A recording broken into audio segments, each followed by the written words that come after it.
Nga, yung Senate hearing na yun, hindi para tugisin si Maricel sa kanyang mga nakaraang buhay.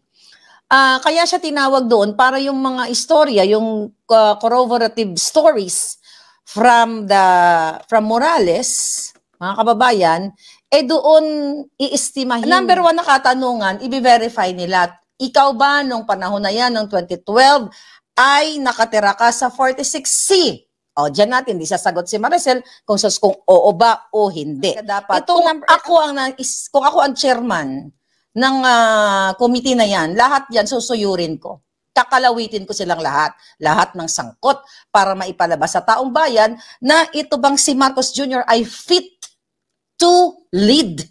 Which is hindi naman... Ito nga mga kababayan, bago natin ituloy ang video na ito, kung bago ka lang sa aking YouTube channel baka pwede makahingi ng like at subscribe at click mo na rin ang notification bell para updated ka sa aking nilalabas na bagong video. Salamat po.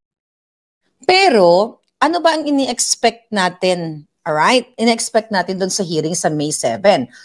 Una, suportahan at bantayan natin at maging vigilant. Talagang ipagpatuloy po natin ang argumento na ito, ang komunikasyon natin sa ating mga pamilya, kamag-anak, sa social media, kasi this is our power, the social media. Well, although ang mainstream media, naibalita na rin nila, and that's good. Ngayon, ano yung nakarating sa akin? Napag-alaman ko sa komunidad ng mga showbiz, chismis, showbiz balita. Pag tinanong si Maricel Soriano, ay si Terry, okay? Pag tinanong siya, just in case na bakit ganun may slurred speech siya, something, ayon sa aking puting ahas, this is just possible na pwede niyang isagot. I'm not saying na ito yung confirmed niyang sasabihin dito sa Senate hearing, alright, sa May 7. Ang possible kapag siya ay tinanong bakit slurred speech siya, ang sasabihin daw niya, ang kanyang defense doon ay nagkaroon siya ng heart attack or heart problem. Okay? Actually, hindi naman, sabi nga, yung Senate hearing na yun, hindi para tugisin si Maricel sa kanyang mga nakaraang buhay. Kaya siya tinawag doon para yung mga istorya, yung corroborative stories from Morales, mga kababayan, doon iistimahin ng mga hurado o ng mga jurors. Sino yung mga jurors? Tayo, taong bayan.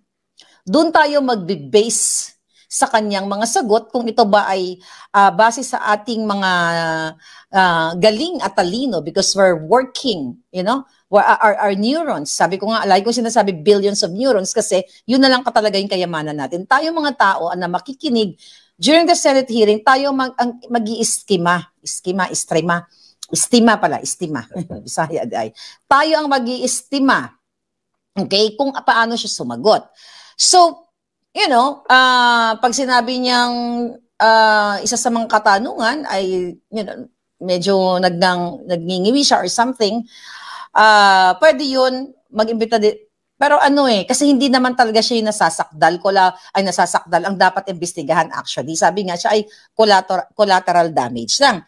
So you know what, kung sa actual, let's say for example lang nasa korte tayo, kunwari lang nasa korte tayo, for the heck, okay?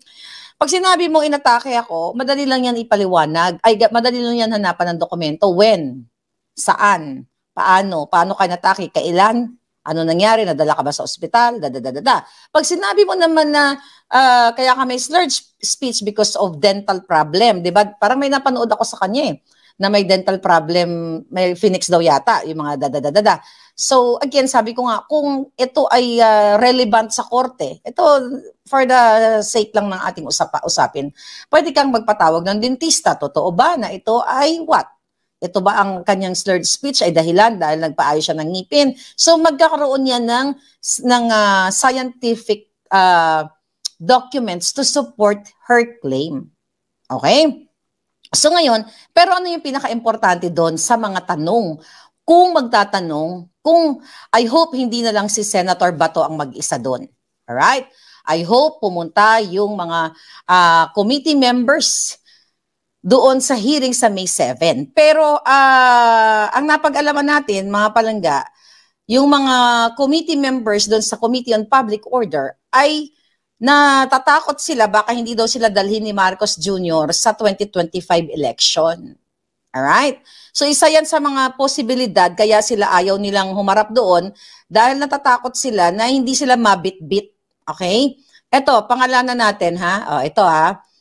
Itong mga miyembro ng Committee on Public Order and Dangerous Drugs. Listen to their names. Kailangan, anuhin nyo to. Boldyakin nyo sa kanilang mga Facebook page. Yes. Kasi ito yung power natin eh. Sila ay sumusweldo sa taong bayan, so may karapatan tayong boldyakin sila. Again, wag na muna natin boldyakin si Senator Bato kasi, even though may mga hindi magandang nangyari, pero magpasalamat pa rin tayo dahil tinatayuan niya itong investigasyon na ito. Tama din si Spokes Roque na sinabi ko naman talaga yon na magpasalamat tayo. But again, doon tayo, mag-move on tayo sa May 7.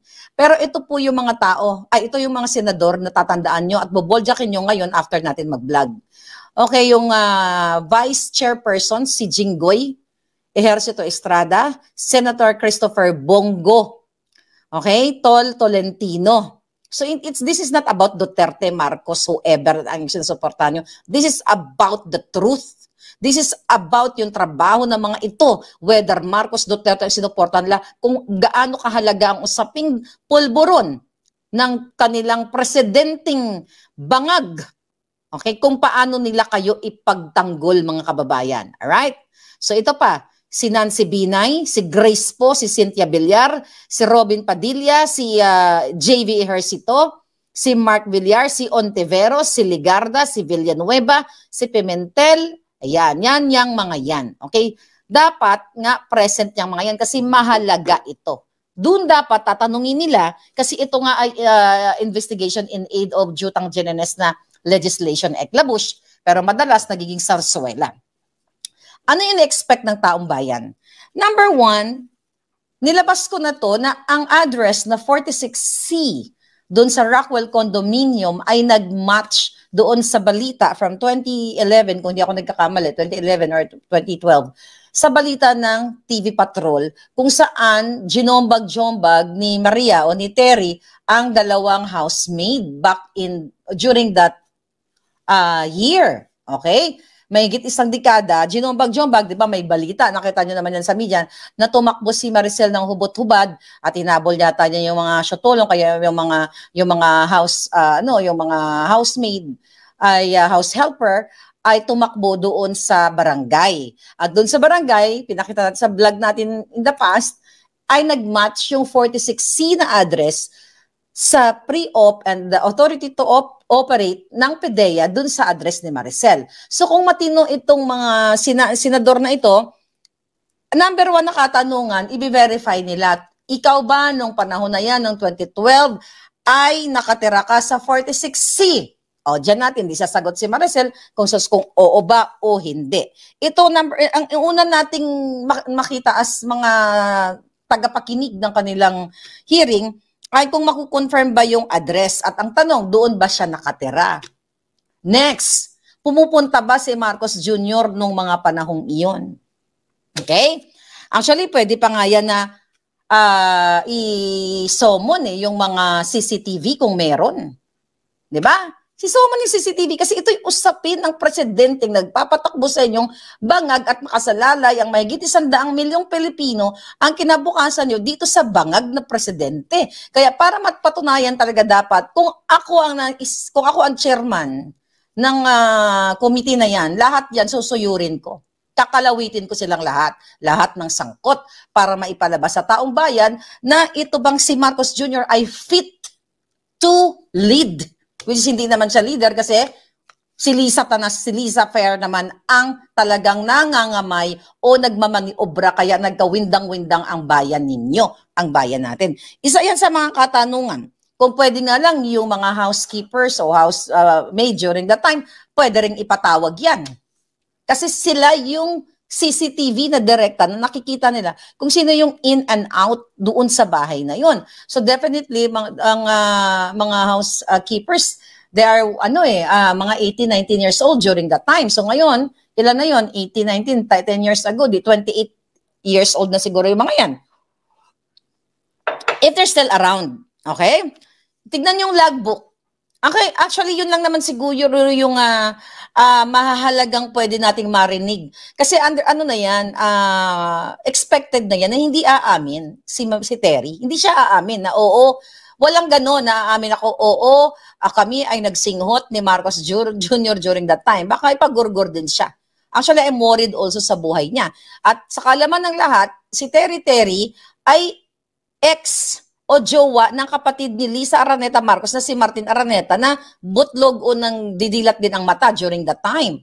May pinost dyan na mga sila Sasa at sila Pebbles Talakera tungkol doon sa mga pictures ni Kuting doon sa isang restaurant na parang may hawak na parang polvoron. So, but, isa lamang yun sa mga sinisilip ng mga netizen. So, yun ang nakikita natin doon kay Maricel. Na pwede, anong gusto niyo mga tanong, ha? Anong gusto niyo mga tanong kay Maria? Basahin ko, baka mayroon dyan mga bonggang-bonggang mga katanungan. So, i-deny yan, sabi ni Iva Judy Q. I-deny yan. Sabi ni Orlando Macabus, na gurgur na ang logbook. Sana matrace yung mga kasambahay na iyon. Baka nga may pictures or video, but you'll never know. Sabi ko, nasa exciting part na tayo. Okay? Sabi ni Bings Vlog, attend pero hindi aarte lang daw kasi artista. Okay, expected na natin yan, mga pabalangga. So, nakakaduda, ang bilis niya pumayag, kaya baka i-deny niya yan. Oo, expected yun na yan, i-deny talaga yan. Okay? Pag di umamin, ilabas na yung video. Yun nga yung kinakabahan sila. Kasi anytime, baka may lumabas dito sa vlog natin, I don't know, I'm not sure. Kasi everyday is unpredictable. Unpredictable ang daming mga resource person ko na nagme-message talaga sa akin at mawiwindang kayo kung gaano kalupit ang involvement dito ni Liza Marcos. Okay, punta tayo kay Ochoa. Okay, si Ochoa, dating executive secretary ni Marcos, ni Noynoy, okay, na business partner ni Liza or law firm, kapartner sa kanyang law firm together with Serapio. Okay? At binanggit nga ni Jonathan Morales, ni PIDEA agent, then Jonathan Morales, na si Ochoa ang isa sa na-confirm niya based dun sa aking revelasyon in the past na si Ochoa talaga ang nagpatigil nito. At kung natatandaan ninyo, sabi ni Mr. Morales, parang, na tinanggal siya doon sa pwesto niya as agent during that time. 'Di ba na parang pinagdusahan niya nga yung pagsabi niya ng totoo or kumbaga dahil lang sa nahawakan niya yung trabahong yun. When I say trabaho, yung case na yun kay Marcos Jr. na isang addictus benedictus, tinanggal siya sa trabaho. So anong i-expect natin kay Senator Bato at sa iba pang mga senator na itatanong dito kay Ochoa? Okay? Number 1, paano at bakit mo pinatigil ang operation? Sino ang kasabwat mo? But siyempre, expect natin i-deny kasi si Ochoa, nandyan sa screening committee, nandyan kay Lisa. Recently, noong April 29, meron silang mga pictures. Si Paquito Ochoa with Lisa na nakangiti na mukha talagang demonita na isang salot sa lipunan kasama ang mga dilawan. Kaya nga, nakakatawa yung mga Marcos loyalist na nanatili dito kay Marcos na kayo'y sigaw ng sigaw dati na no dilawan, diretso sa inodoro, pero tinotolerate nyo ang ginagawa ni Lisa ni Marcos Jr. na yung mga minura nyo dati, yung galit na galit kayo ng mga dilawan, katulad nila Ochoa, katulad nila De Lima, ay kakampi nyo na. Si